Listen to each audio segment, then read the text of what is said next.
Bonjour et bienvenue dans l'Instant Bible. S'engager, c'est faire un choix qui dépasse le moment présent.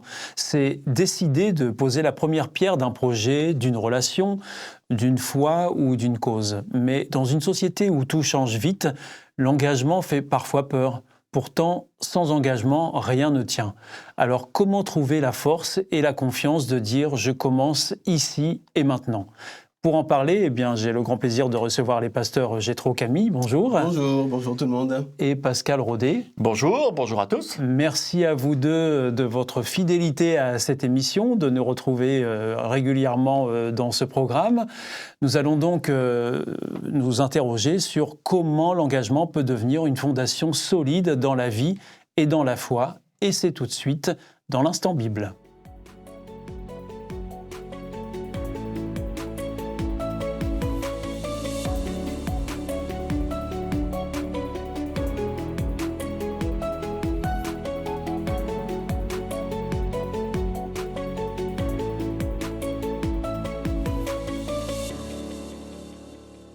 Alors, pasteur Jétro Camille, pourquoi est-ce que parfois s'engager dans notre société d'aujourd'hui, ça fait peur ? J'ai lu un bouquin tout à fait extraordinaire d'une sociologue qui s'appelle Eva Illouz. Ce livre s'appelle « La fin de l'amour ». Et je ne vais pas le résumer ici, mais parmi les choses qui sont dites, il semblerait qu'il y ait une telle peur de l'engagement amoureux chez les jeunes que beaucoup se lancent dans des relations plutôt de type sexuel, mais très distantes. C'est-à-dire qu'ils se rencontrent via des applications et puis ils ne cherchent même pas à savoir le prénom de la personne. Appeler la personne par son vrai prénom, ça semble presque trop engageant.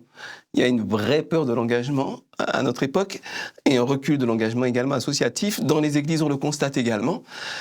Parmi les facteurs, il doit y avoir plein de facteurs. Parmi les facteurs que je vois un retour de balancier.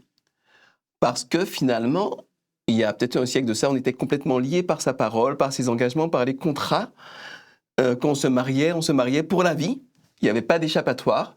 Combien même on était malheureux comme une pierre. Est-ce que les pierres sont vraiment malheureuses ? Je ne suis pas sûr. Enfin, combien même on était très malheureux. Il fallait rester coincé là. Donc, pareil, au niveau professionnel, on s'était engagé à suivre une carrière, donc on la suivait jusqu'au bout, quelles que soient les circonstances. Il y avait beaucoup de non-sens dans ces engagements du passé parce que finalement, c'était obligatoire.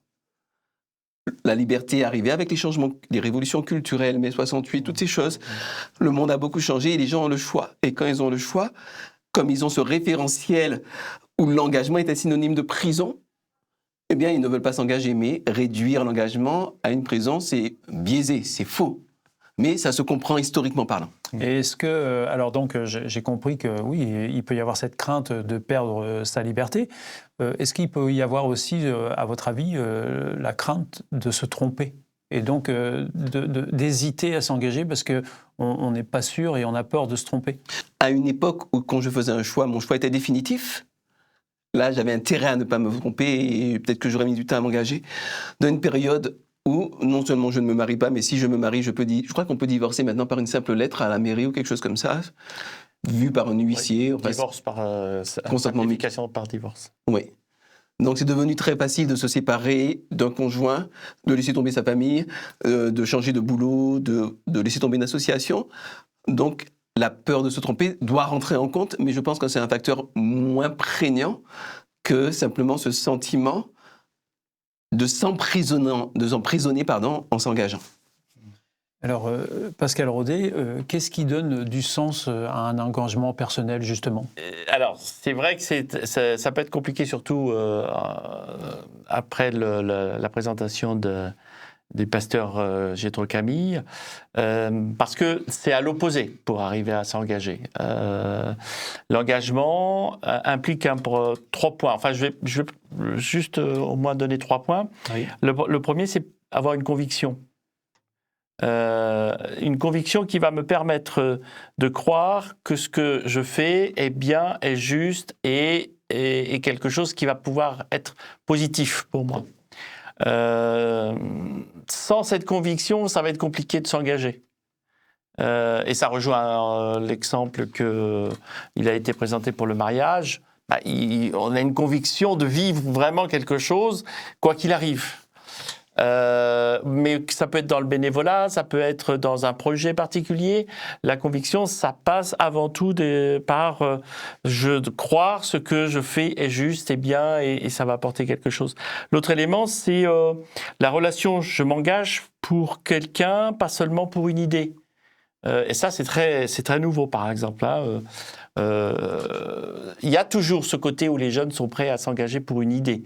Mais c'est aussi une personne qui est en face. Est-ce que je peux la suivre? Est-ce que je vais vivre quelque chose avec cette personne? Et pour un chrétien, alors là, forcément, c'est s'engager aussi avec Dieu, avec le Christ, etc. Ça donne une dimension.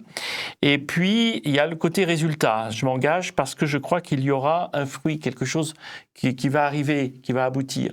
Et je pense, pour rejoindre un peu la première question, ce qui pose problème pour l'engagement, c'est qu'il faut que ce soit un engagement à courte durée pour être sûr de voir les fruits. Si on me dit, on verra ça dans 15 ans, comment ça va se passer? Non, c'est moins motivant. C'est pas motivant. C'est pas motivant. Il y a quelque chose qui ne va pas. Et pourtant, ça peut être le cas.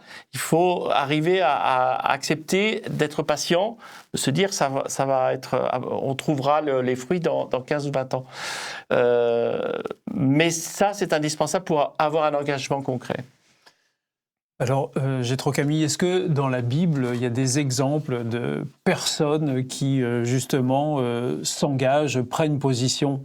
Oui. L'apôtre Paul, il s'appelait Saul de Tarse avant de devenir l'apôtre Paul, et il était férocement antichrétien. C'était un haut dignitaire, haut responsable du judaïsme, avec un très haut niveau d'éducation, une très grande réputation de défenseur du judaïsme, et puis il a rencontré Jésus.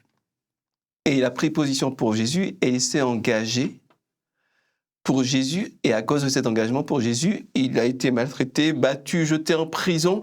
Enfin, il était persécuté. Il a eu aussi beaucoup de joie, parce qu'il n'y a pas que des galères dans l'engagement. Il y a des galères, il y a des moments magiques aussi, des moments magnifiques. Et c'est un exemple d'engagement qui est vraiment inspirant. Puis un deuxième exemple que j'aimerais citer, c'est le prophète Jérémie. Prophète, qu'est-ce que ça veut dire? Prophète, ça veut dire être, d'une certaine manière, la petite voix dont Dieu se parle pour éveiller les consciences et ramener les consciences à lui. C'est un boulot dont il ne voulait pas. Mais il s'est engagé à le faire et il l'a fait jusqu'au bout.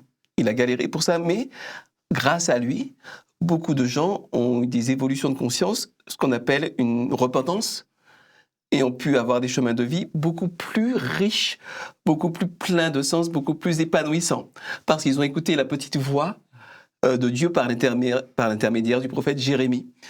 Et alors, Jérémie, son engagement était impressionnant parce qu'il dit Dieu, tu as abusé de moi, tu exagères, je voudrais bien arrêter de parler de toi, mais quand je veux arrêter de parler de toi, il y a un feu qui me brûle de l'intérieur et je ne peux pas faire autrement que de dire la vérité.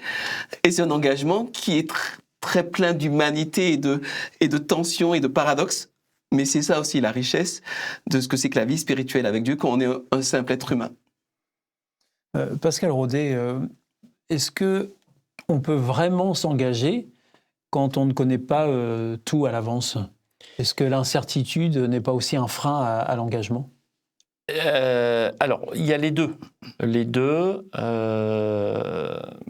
mais ça va dépendre de la personne et des qualités ou capacités de la personne qui va s'engager. Parce qu'il y en a qui s'engagent sans savoir d'avance. Sans savoir d'avance les conséquences qui va se passer. Bon, on verra. Voilà, bon. C'est une question de caractère peut-être? C'est une question de caractère, entre autres. Et puis, il y a quand même quelque chose qui me semble important que l'on découvre dans la Bible.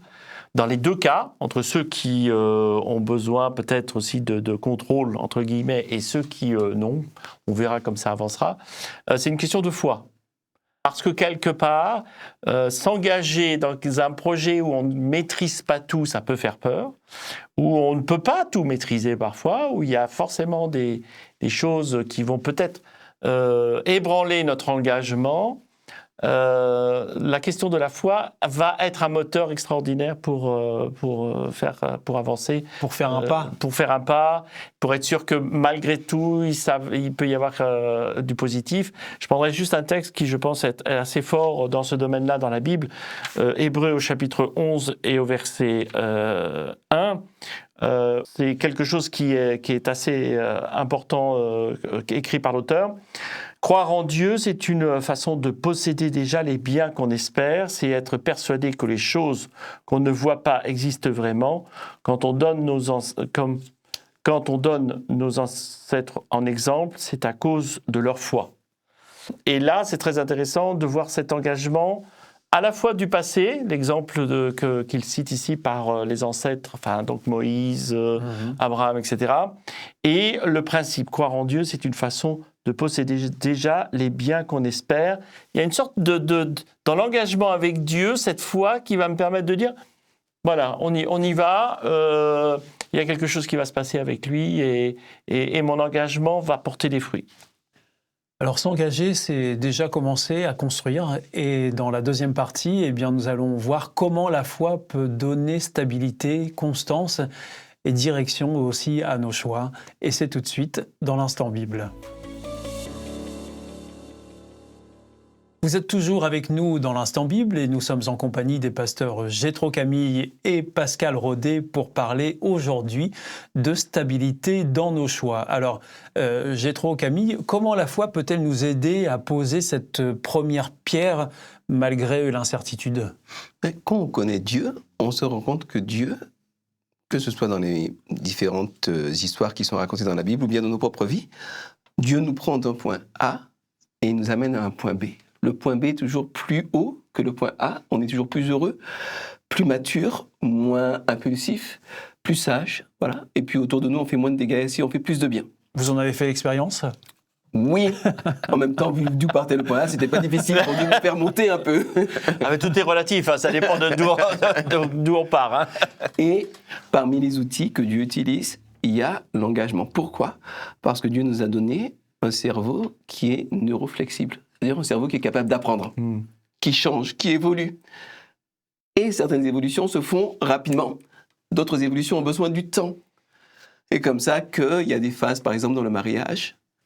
Pourquoi est-ce que, par exemple, le mariage monogame à vie est quelque chose de valable ? Pas simplement parce qu'il y a une prière ou un rite du mariage, ça c'est presque accessoire. Ce qui compte vraiment, c'est que dans cette union à vie, en vivant cet engagement longtemps, pendant des années, il y a des seuils qu'on va passer. On va dépasser certains stades, les uns après les autres. Et l'amour va évoluer, va changer de forme pour devenir de plus en plus puissant. Peut-être moins explosif qu'au tout début, mais plus solide, plus puissant et moins susceptible de varier en fonction des circonstances. Donc, dans l'engagement en soi-même, dans la durée, il y a une vertu, il y a une puissance de nous permettre de dépasser des stades. Au dernier exemple, la musique. Quand vous commencez le piano, où est le sol, vous galérez un peu. Qu'est-ce que c'est que cette note ? Et puis, vous persévérez dans votre engagement d'apprendre le piano, vous travaillez avec votre professeur, vous faites vos exercices, et puis à un moment donné, vous êtes capable de déchiffrer une partition à vue. Et vous avez dépassé les stades, et vous êtes ensuite, après cela, capable d'exprimer de la musique et de faire de la musique sublime, parce que vous avez dépassé le stade de Janone à B, C, enfin Do, Ré, Mi. Voilà, l'engagement permet de grandir, et c'est indispensable pour grandir. Et alors, Pascal Rodet, est-ce qu'on pourrait considérer que s'engager, c'est poser une fondation spirituelle dans notre vie ? En tant que chrétien, c'est indispensable. On ne peut pas s'engager dans la vie chrétienne sans un fondement solide de la foi, de ma relation avec Dieu. Et ça, c'est indispensable dans tous la vie que l'on va avoir. C'est ce que Jésus, d'ailleurs, a rappelé dans une de ses paraboles. Je prends Matthieu au chapitre 7, où il va utiliser la construction d'une maison avec un élément premier. Là aussi, c'est un sacré projet quand on veut construire une maison. Oui. Il n'y a pas intérêt à se tromper parce que c'est pour une longue période là. En général, hein, en ce moment, entre les problèmes de météo et les problèmes d'inondation, on peut se poser des questions, mais il y a une réelle réflexion déjà à l'époque de Jésus, où dans cet exemple, il est le premier à rappeler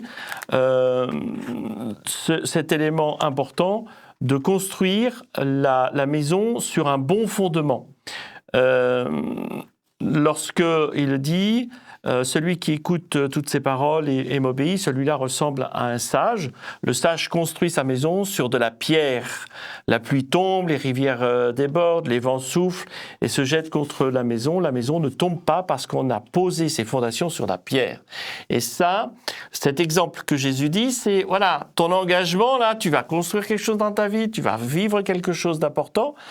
Que ce soit pour toi ou pour tous ceux qui vont être dans la maison, il faut que ce soit du solide. Prévois dès le départ. Cette fondation, c'est ma relation et ma foi avec Dieu. C'est mes valeurs de chrétien que je vais mettre comme base de cette construction. En fait, pour continuer dans cette direction-là, on fait les choses pour 2 types de raisons. Je dirais 3 types de raisons. On fait les choses parce qu'on est obligé. On est obligé. Mais je suis obligé de travailler pour gagner ma vie, donc je travaille. On fait les choses parce qu'on en a envie. Sur le moment, une envie spontanée, ou on fait les choses parce qu'on a choisi de les faire, parce qu'elles sont connectées à des valeurs profondes. Ces 3 dimensions-là sont importantes dans la vie. Si je ne fais les choses que parce que j'ai envie, eh bien finalement, je me considère comme libre, mais je suis juste l'esclave de mes pulsions. Vous voyez ce que je veux dire ? J'ai envie de me mettre avec quelqu'un, je me mets avec quelqu'un, j'ai envie de quitter, je quitte. Finalement, mon envie peut dépendre de plein de facteurs complètement aléatoires. Même mon microbiote intestinal est susceptible d'influencer sur mon moral et sur mon humeur. Il y a un super bouquin que je conseille à tout le monde qui s'appelle « Le charme discret de l'intestin » qui est passionnant et qui parle on appelle l'intestin le 2e cerveau. Donc même mon microbiote intestinal peut influencer sur mes envies. C'est ça, être libre, dépendre de l'état de mon microbiote intestinal. Donc si je ne fais les choses que par principe, je perds un petit peu de la légèreté de la vie. Donc il faut trouver cet équilibre entre ce que je fais parce que je suis obligé de le faire, ce que je fais parce que j'ai envie de le faire, ça me donne du plaisir et de la joie immédiate, et ce que je fais parce que, indépendamment, avec ou sans joie immédiate, ça vaut la peine de le faire et je décide de le faire. Ça rejoint un peu des éléments de réflexion aussi dans la même question des valeurs de base que je construis. Je crois qu'il y a aussi 3 éléments importants dans ce domaine-là. C'est quelle est mon intention ? Est-ce que l'intention est pure ou pas dans ce que je projette ? Et ça rejoint un peu, en effet, les pulsions et tout ce qui peut être derrière. Il y a cette persévérance aussi qui est nécessaire. Si en effet dans mon engagement c'est juste aléatoire et ça rejoint, non, il y a la notion de persévérance qui est importante. Et puis la dernière, et je crois, et là c'est aussi la foi, c'est la confiance, comme on avait parlé au début de l'émission, sur cette importance de baser sa foi sur la confiance en Dieu. Mais au fond, s'engager, est-ce que c'est pas bâtir sa vie sur quelque chose qui va nous dépasser, qui va dépasser nos propres projets, Jétro Camille ? Je vais reprendre à mon compte le propos de Pascal Rodet. Finalement, quand on a bâti sa vie sur le socle qu'est Dieu, je ne parle pas forcément de la religion institutionnelle, je parle vraiment de Dieu en tant que personne et en tant que principe d'amour. De l'aspect relationnel. De l'aspect relationnel. Bien, il y a forcément de l'incertitude. Même quand je décide de me marier, il y a forcément de l'incertitude. Simplement, l'incertitude qui nous heurte alors que nous ne sommes que pulsion et que envie. Elle nous balaye. L'incertitude qui nous heurte alors que nous sommes aussi impulsion et envie, mais nous sommes également valeur, compréhension profonde de la nature des choses, compréhension profonde de la valeur et des bénéfices concrets, tangibles de l'engagement. Ça n'a pas du tout le même sens. Et c'est ce qui permet la persévérance dont parlait mon ami Pascal Rodet. C'est que quand je sais que ça vaut la peine de persévérer avec ma femme, même si on est dans le creux de la vague, ou de maintenir une amitié, même si on est passé par un accident de route, alors la vie n'a pas la même possibilité, la même puissance de m'effrayer. Je suis capable de mener la barque de ma vie avec une certaine sérénité, malgré les galères, et ça vaut de l'or.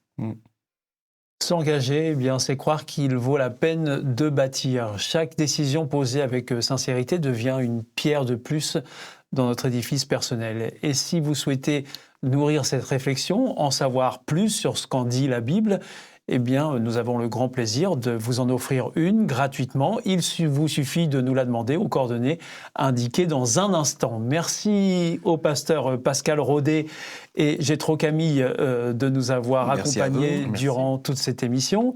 Merci à vous aussi de nous suivre et merci de votre fidélité. Lors de notre prochain Instant Bible, nous parlerons de solidarité. Le rendez-vous est pris. À très bientôt. Messieurs, merci. Au revoir. Au revoir.